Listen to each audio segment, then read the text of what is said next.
In their first game back from the Olympic break, the Minnesota Lynx were in a deadlock with the Washington Mystics, tied at 63 with only 5 minutes remaining in the game.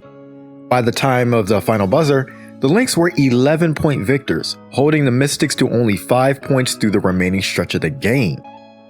You heard that right. The Lynx held the Mystics to 5 points in 5 minutes of gameplay. But what if I told you that this type of defensive effort was actually the norm? Since the WNBA's inception in 1997, only 10 teams have posted a relative defensive rating that was at least 7 points ahead of league average. The 2002 Houston Comets still have the best regular season mark on record, posting a defensive rating a whopping 9 points ahead of the league. Now here's the Lynx. With a rating of 7.3, Minnesota is on pace to be one of the greatest defenses we've ever seen. They've been able to do this by maximizing their personnel, putting them in positions to use their length and quickness to bother and stay in front of motion offenses. Let's start with the personnel. The Lynx have the best defensive frontcourt in the league, with all due respect to Seattle. Elena Smith has been phenomenal as a shot blocker, and the Lynx will have her play multiple different coverages depending on the matchup. She'll often play in drop coverage, where she's off the ball screen and the guards can funnel traffic to her at the rim. Smith is one of the best shot blockers in the league, so anytime Minnesota can keep her close to the basket is when she can leverage her rim protection skills like so. You can see the drop coverage again on a play like this. Even when Heidemann gets caught on a good screen, Smith is at the rim and is able to inhale this shot. But most importantly, Smith is the player asked to slide over to provide help or rim protection when the defense is in rotation. Even if it's not to block a shot at the rim, Smith has phenomenal timing and awareness of where a scorer's blind spot is to slide over when they're unsuspecting and inhale their shot. Take this play where Elena doubles Monique Billings in the post, which puts Minnesota in rotation again. But it's okay because Smith reappears on the opposite block to devour yet another jumper. If I were to put together a compilation of Smith's best blocks on the season, then we'd be here all day. But notice how she stays vertical to avoid unnecessarily fouling at the rim. Part of being a good shot blocker is actually having the discipline to not try and block every shot. Her length and height is usually all that's needed anyways to impact most shots at the basket. And this leads us to the second aspect of Minnesota's defensive scheme that is so crucial, and that's awareness. Our tendency is to watch the ball on plays like this, but there's so much going on here. As Ionescu cuts to the weak side, Kayla McBride and Bridget Carlton pass off responsibilities while staying in their spot in the defense. Then they switch to pick and roll with Collier, and watch how Courtney Williams stays under the basket here, ready to help defend after Sabrina turns the corner. The rest is simple but textbook help and recover that forces a shot clock violation. Each player in Cheryl Reeves' scheme trusts that their teammate will fill the proper rotations and stay in front of their defender well enough to avoid overhelping. Watch how on this play, Bridget Carlton moves her feet well to stay in front of Jackie Young, but also that Nafisa Collier doesn't overhelp or try to chase a block and leave Asia Wilson wide open. So as a result, Young is forced to kick this pass out to nobody, and it leads to a turnover. As the help side defender, it is imperative that the person in this position anticipates threats, in this case an Alicia Clark back cut, and slides over to prevent a layup. The rest is the responsibility on the team to rotate accordingly to take away any open shots. Compare this to subpar help defensive principles where Jackson doesn't recognize how open Sabrina is becoming and it just leads to a layup. Collier is typically the player in this situation for Minnesota, responsible for recognizing a potential breakdown here and rotating to cut it off before it develops. On this play, her timely rotation actually forces a turnover. You can see it again on this play. She's on the opposite block here, but the second she turns her head and sees Ezzy Magmagor making her drive to the basket, she sprints over to alter her shot angle, and it leads to a miss. Elena Smith gets beat off the dribble here after closing out to the corner, but Xanda Lassini is observant and is there to protect the rim. So when the ball kicks out to Kelsey Mitchell, it is Smith's responsibility to take her woman, and this prevents any advantage from being exploited by the Fever offense.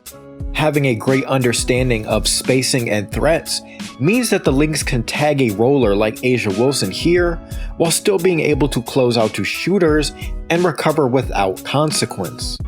This is exactly why judging defensive impact by steals and blocks is pretty much useless and devoid of context and impact. These numbers fail to capture why Collier and the Lynx' entire defense in general has been able to force teams into difficult shots and take away advantages on a game-by-game basis.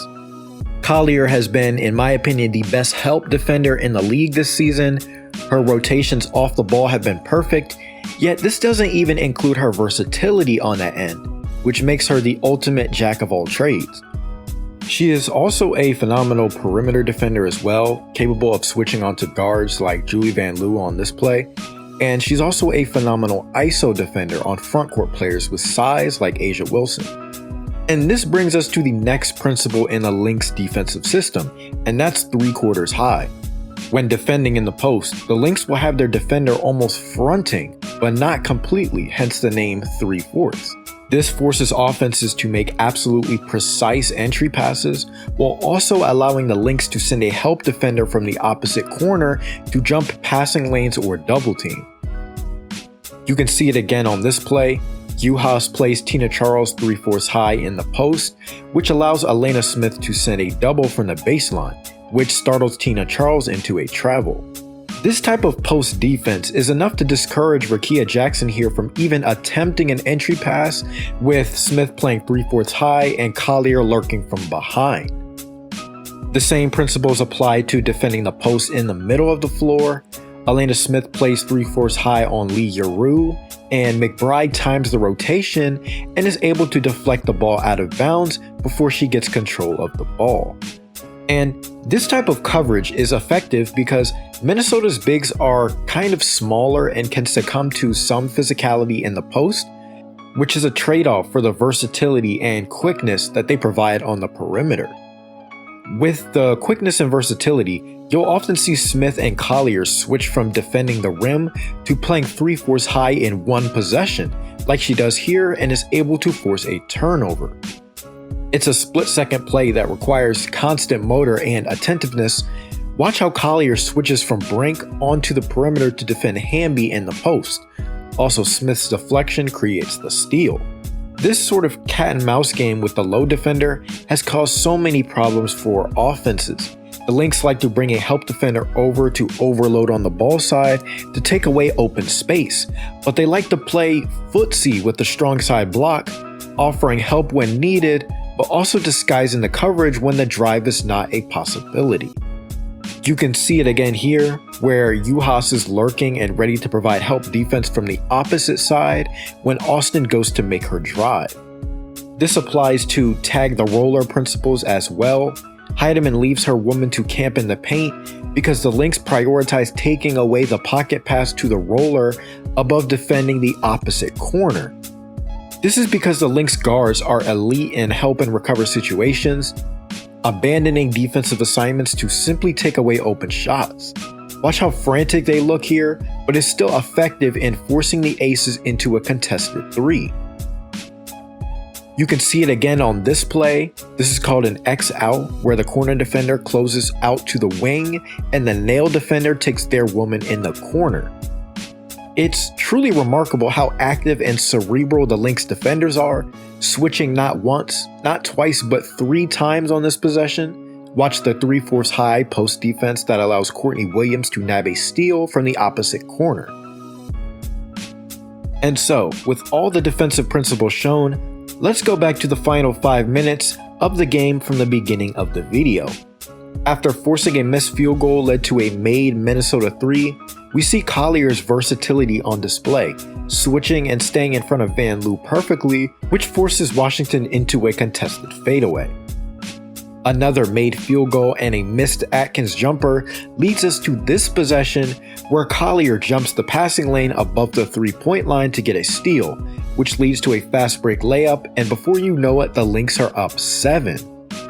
On the first play out of the timeout, it's Elena Smith who picks up Shakira Austin at the free throw line. Collier's help defense makes any pass almost impossible, and it takes a circus shot from Shakira to get Washington's first points in almost 3 minutes. Washington comes down a few seconds later and tries their luck with Austin in the post again. You can see the 3/4 high defense and the help side rotation, but ultimately it's the team's trust in Collier's ISO defense in the post that holds down yet another possession. Back-to-back transition stops by the Lynx led to another made 3, and after a couple of free throws by Washington to cut the lead to 5, it was Kayla McBride who sealed the game for Minnesota, making up for her turnover by snatching the ball out of Shakira Austin's hands and finding Elena Smith for 2. After McBride split a pair of free throws, Bridget Carlton here made another quality rotation, but it was an even better play from McBride to anticipate the kick-out pass to the corner and grab a steal.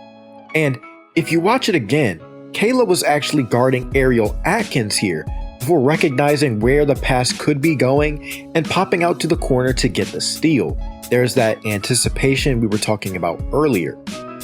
An open court stop by Kayla McBride again was the nail in the coffin, and the Lynx prevailed 79-68, holding the Mystics to a 35 offensive rating through the final 5 minutes of the game. If we look at some of the best defenses in WNBA regular season and playoff history, this is where the Minnesota Lynx would be as of today. I don't know what they'll look like in the playoffs, but what I do know is that this is one of the best defenses in recent memory. And if this pace continues, they certainly could end up in the conversation for the best defense of all time. Thank you so much for watching this video. If you've made it to the end, make sure you like, comment, subscribe, and turn on post notifications so you never miss a video. Also, make sure you follow me on Twitter, where you'll be able to find articles that I post and be able to interact with me about the game more directly. You can find that in the description box below. Also, check out my previous WNBA videos from this season if you're interested. Thank you so much for watching, and I'll see you in the next one.